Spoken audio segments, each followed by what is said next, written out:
అందమైన చర్మ సౌందర్యం మీ సొంతం. Second aqua radiance deep cleansing gel.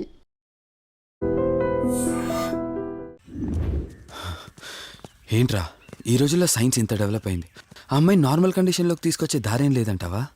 అవునరా, నువ్వు చెప్పింది కూడా కరెక్టే. అప్పుడప్పుడు ఇలాంటి కేసెస్ వస్తే మా డాక్టర్స్ కూడా సవాల్గా ఉంటుంది.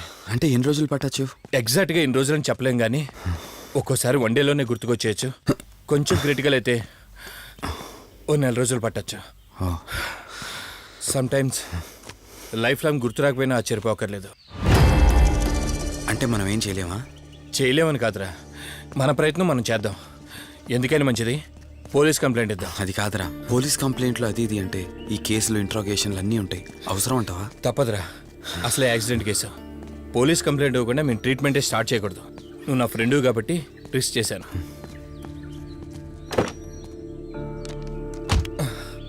నువ్వేం కంగారు పడకరా. డిపార్ట్మెంట్లో నాకు తెలిసిన అంకుల్ ఒక ఆయన ఉన్నారు, నేను ఆయనతో మాట్లాడతాను. ఇంతకీ అమ్మాయి ఎక్కడ దొరికిందన్నా? అదే ప్రగతి నగర్ చెరువు. Good morning sir. Morning. Good morning. Good morning sir. Good morning. సమీర్ని ఒకసారి నా క్యాబిన్లోకి పంపిస్తారా? Okay sir. Good morning Karthik. Morning Sameer. మనం యుఎండే ఎంటర్టైన్మెంట్స్కి ఒక ఈవెంట్ చేస్తున్నాం కదా, దానికి మోడల్ సెలెక్ట్ చేయమన్నాను. ఎంతవరకు వచ్చింది? ఆల్రెడీ కొన్ని వీడియోస్ చూసి ఓ మోడల్ను ఫైనల్ చేశాను కార్తీక్. మీకు మెయిల్ చేశాను, మీరు ఒకసారి చూస్తే. Okay sure.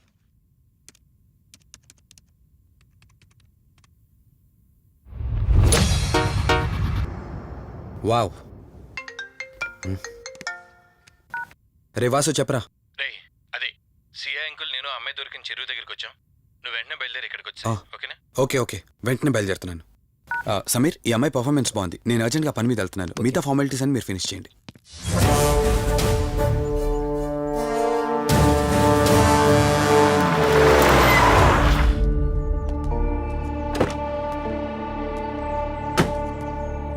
అంకుల్, నేను చెప్పాను కదా, నా ఫ్రెండ్ కార్తీక్. Hello sir. ఇక్కడే కదా నీకు అమ్మాయి దొరికింది? అవును సార్. ఇంత రాత్రి వాళ్ళని ఒక్కడవే ఇక్కడేం చేస్తున్నావు?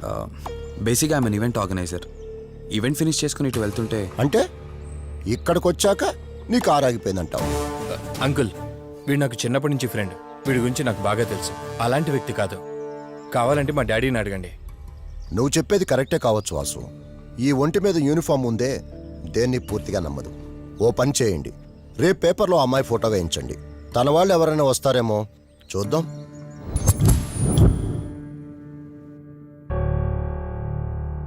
మీ ఫోటోనే. మీరు గతం మర్చిపోయారు కదా, మీకు సంబంధించిన వాళ్ళు ఎవరైనా వస్తారేమో అని చిన్న ప్రయత్నం.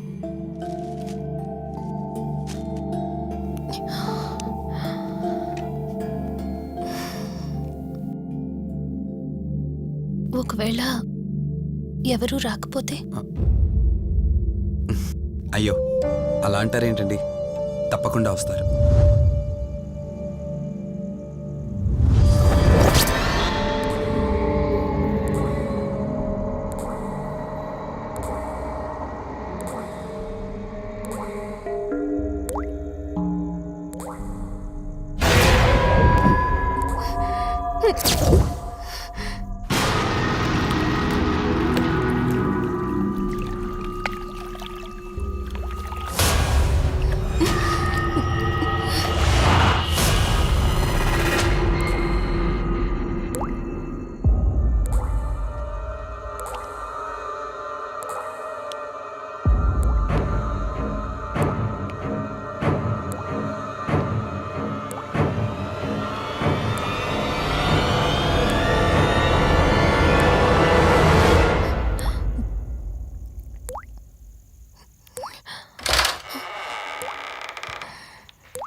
ఇక్కడేం చేస్తున్నారు? మిమ్మల్ని మాట్లాడేంటి?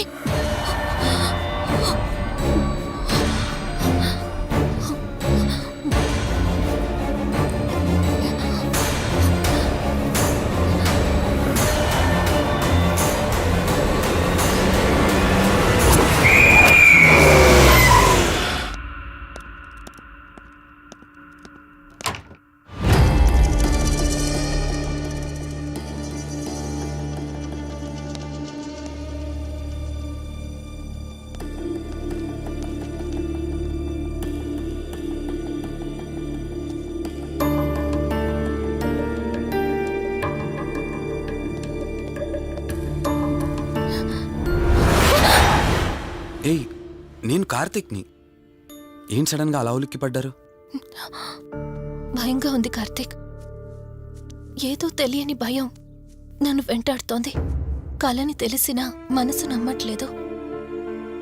ఇక్కడే ఉందామంటే ధైర్యం చాలట్లేదు. మర్చిపోయిన గతం కంటే నా ఒంటరితనం నన్ను ఎక్కువ భయపెడుతోంది. నన్ను ఇక్కడి నుంచి వేరే చోటికి తీసుకువెళ్ళగలవా కార్తీక్? భయంగా ఉంది కార్తీక్. మర్చిపోయిన గతం కంటే నా ఒంటరితనం నన్ను ఎక్కువ భయపెడుతోంది. నన్ను ఇక్కడి నుంచి వేరే చోటికి తీసుకువెళ్ళగలవా కార్తీక్? రేయ్, నీకేమైనా పిచ్చా? ఆ అమ్మాయిని ఇంటికి తీసుకెళ్తానంటేవేంటి? ఆ అమ్మాయి ఎక్కడి నుంచి వచ్చిందో ఎవరో కూడా తెలీదు. రేయ్, తను ఎవరు ఏంటని కాదురా. నువ్వైతే డాక్టర్గా తనని ట్రీట్ చేసి డిశ్చార్జ్ చేస్తావు. ఆ తర్వాత తను ఎక్కడికి వెళ్తుంది? ఇప్పటికే పేపర్లో యాడ్ ఇచ్చి చాలా రోజులు అవుతోంది. వాళ్ళ బంధువులంటూ ఇప్పటికొచ్చి ఒక్కరు రాలేదు. నువ్వు కూడా బంధువు కాదు కదరా. అనవసరంగా రిస్క్ తీసుకోకు. చూడు, నేను సిఐతో మాట్లాడతాను. రేపే అమ్మాయిని స్వచ్ఛంద సంస్థలోనే జాయిన్ చేస్తారు. ఆ తర్వాత ఏం చేయాలన్నది కూడా వాళ్ళే ఆలోచిస్తారు. ఇందాక నువ్వు అడిగావే బంధువా అని. హెల్ప్ చేయడానికి ఎటువంటి బంధం అవసరం లేదురా. ఆ రోజు ఆ అమ్మాయి నా చేయి పట్టుకున్నప్పుడు కొన్ని వందల ప్రశ్నలు పుట్టేరా. కానీ ఎప్పుడైతే ఆ అమ్మాయి కళ్ళలోకి చూశానో ఆ ప్రశ్నలన్నీ మాయమైపోయాయి. ఇలాంటి పరిస్థితుల్లో అమ్మాయిని ఒంటరిగా వదిలేసి చేతులు దులుపుకోవడం నాకు ఇష్టం లేదురా. రేయ్, ఫ్రెండ్గా చేయగలిగితే నాకు హెల్ప్ చేయి. ఆ సీఏతో మాట్లాడి ఎటువంటి ప్రాబ్లం రాకుండా చూసుకో.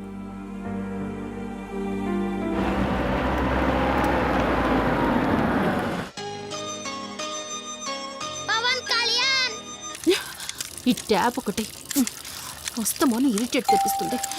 వస్తున్నాను. అయ్యో, వస్తున్నానబ్బా. అమ్మయ్యా, వచ్చావా కార్తీక్? నువ్వు ఫోన్ చేసినప్పటి నుంచి ఆ ట్యాప్ కారుతూనే ఉంది. అది అలా కారుతూ ఉంటే సింక్ లో పడుతున్నట్టు లేదు, నా నెత్తి మీద పడుతున్నట్టుంది.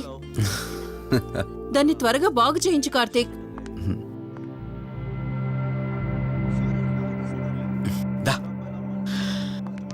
నేను చెప్తూ ఉంటానే, తనే మా వదిన.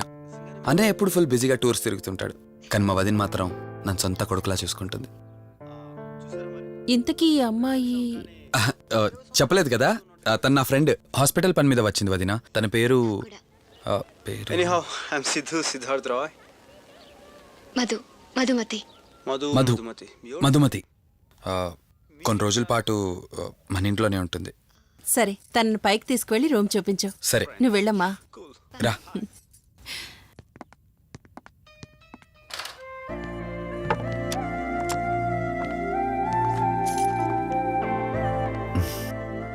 ఇదే నీ గది.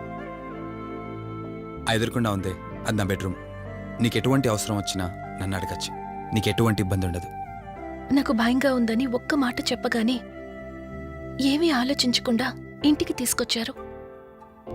నా గురించి ఏమీ తెలియకుండానే ఎంతెందుకు చేస్తున్నారు? నాకు తెలిసిందల్లా ఒకటే, నేను చేస్తున్న పని నాకు కరెక్ట్ అనిపించింది, అందుకే చేస్తున్నాను. నేను కళ్ళు తెరిచిన తర్వాత చూసిన ప్రతి ఒక్కరూ మంచిగానే కనిపిస్తున్నారు.